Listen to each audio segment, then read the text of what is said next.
Yahoo Dibancha, j'espère que tu vas bien. Donc aujourd'hui je te retrouve avec un extrême plaisir pour un nouveau bilan manga. Et dans cette vidéo je vais te parler du manga Le Temps des Cerisiers. Le manga Le Temps des Cerisiers est un manga des éditions Ki-On dans le genre shonen. Nous sommes dans le genre comédie et romance. L'œuvre date quand même de 1993 au Japon.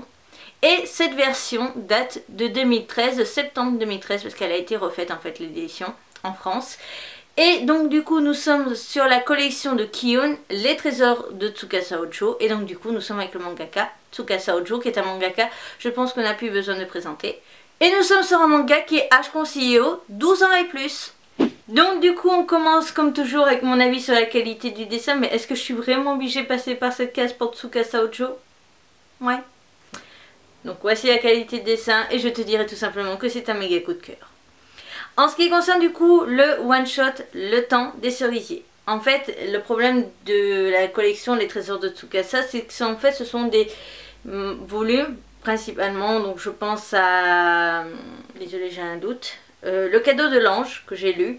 Donc Le Temps des Cerisiers, où ce sont des one shot avec, donc pour celui-ci, 4 chapitres, 4 histoires complètement différentes. Je sais plus combien il y avait de chapitres dans Le Cadeau de l'Ange, mais c'était le même principe.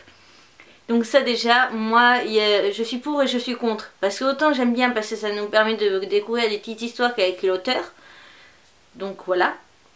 Mais j'ai du mal parce que je suis plus à préférer quand même les séries, soit les one-shot total, soit voilà, qu'il y ait plus de volume, etc. Donc ça passe sous sa case franchement. Donc en ce qui concerne ce volume, donc Le Temps des Cerisiers, on a donc 4 chapitres comme je l'ai dit tout à l'heure. Le premier et le deuxième sont juste des méga coups de cœur, des tueries. Les histoires ont aucun rapport parce que l'un est plus sur la magie, entre guillemets, et le surnaturel on va dire même, et l'autre est juste une histoire basique, classique, etc. Mais ça a été 2 méga coups de cœur. En ce qui concerne par contre la troisième série, donc je vais te donner le nom. De toute façon je vais t'afficher à côté de moi les noms des 4 taxi drivers. En ce qui concerne du coup le troisième chapitre, je ne l'ai pas du tout apprécié. Je n'ai pas du tout réussi à rentrer dans l'histoire directement, j'ai eu du mal. Au départ j'ai même eu du mal à comprendre les premières pages, ce qui se passait. Je comprenais pas du tout l'histoire au début.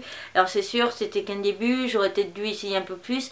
Mais après dès que j'ai réussi à comprendre, au final j'ai très vite décroché. Donc je n'ai pas lu le chapitre en entier. Et le problème de ce qui se passe dans ce genre de situation là, c'est qu'en fait quand je tombe comme ça sur le troisième par exemple que je ne vais pas aimer, je n'ai pas envie de, dans ces cas là à chaque fois ça me bloque et j'ai jamais envie de lire le chapitre suivant, même si c'est une autre histoire. Donc du coup je ne peux pas donner mon avis sur la troisième série parce que c'est mon comportement naturel et que je n'aime pas du tout. Je te l'ai déjà dit sur cette chaîne, mais je n'aime pas me forcer par exemple à finir une série ou quoi que ce soit juste pour te donner un avis, et alors que ça serait en fait contraire à mon comportement naturel. Mais en soi sinon les 2 premières œuvres je les adore. Alors personnellement je vais te dire que moi le jour où je filme, on a quand même pas mal d'avance, je remets ce manga en vente parce que je préfère que quelqu'un d'autre le relise, enfin le lise, et donc qu'il ait une seconde vie plutôt que de le garder pour moi. Mais c'est vrai quand même que les 2 premières œuvres elles sont quand même divines. Et par rapport au prix, parce que moi personnellement je tiens à préciser que celui-ci je l'ai acheté en neuf, voilà, même si j'y ai laissé quand même des plumes, je suis quand même heureux parce que les œuvres de Tsukasa elles te renversent, elles te bouleversent et elles t'emmènent dans un autre univers et c'est très beau et j'en suis vraiment dingue. Donc je dis ça parce que je pense aussi à c'est quoi exactement le titre? Le Cadeau de l'Ange, qui a eu le même effet sur moi, mais ça je redévelopperai parce que je compte relire du coup Le Cadeau de l'Ange et Rash, je sais jamais comment il se prononce, que j'avais déjà lu il y a quelques temps, mais voilà, je vais les relire parce que je vais te présenter toutes les œuvres de la collection Les Trésors de Tsukasa. Donc si, petite parenthèse quand même, je tiens à préciser que certes l'histoire est suffisamment développée vu que c'est un chapitre, une histoire, mais très clairement les 2 premiers chapitres, si je les avais eu tous les 2 en one shot séparés, où ça fasse du coup l'intégrale, tout, honnêtement j'aurais pas dit non et je pense que ça aurait été vraiment des méga tueries de la mort qui tue. Voilà.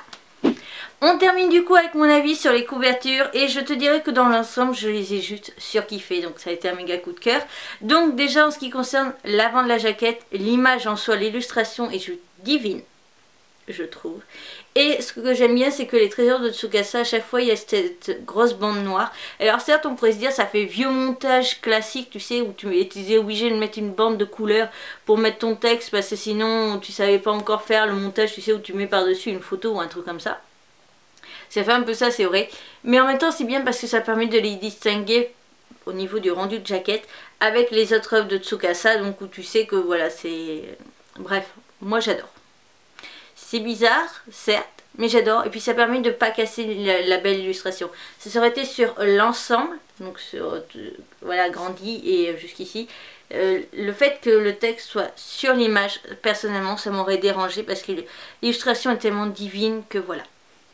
En ce qui concerne du coup le dos, on a juste la même illustration et donc du coup les bandes noires, etc. Bon, moi il a été un peu mal cadré mais ça c'est pas grave. Et en ce qui concerne l'arrière du coup, l'image aussi est divine. C'est très dégagé, c'est très épuré. On a une petite fleur justement, enfin les fleurs de cerisier justement qui sont là, donc c'est pas mal. Et on a notre petite héroïne toute mignonne. Et voilà, j'adore sa tenue. Donc du coup sur les côtés de jaquette, ici on a un énorme texte en fait qui nous présente le mangaka avec un, voilà, un texte, c'est pas de points et voilà. Et ici du coup on a les autres œuvres de l'auteur, mais ce sont les autres œuvres dans la collection Les Trésors de Tsukasa. Donc on va avoir La Mélancolie de Jenny, du coup c'est je crois que celui que j'ai acheté. Oui, c'est ça. J'avais acheté celui-ci. On a Sous un rayon de soleil que j'envisage de lire. Le cadeau de l'ange que j'ai déjà lu et il faut que je relise pour le présenter.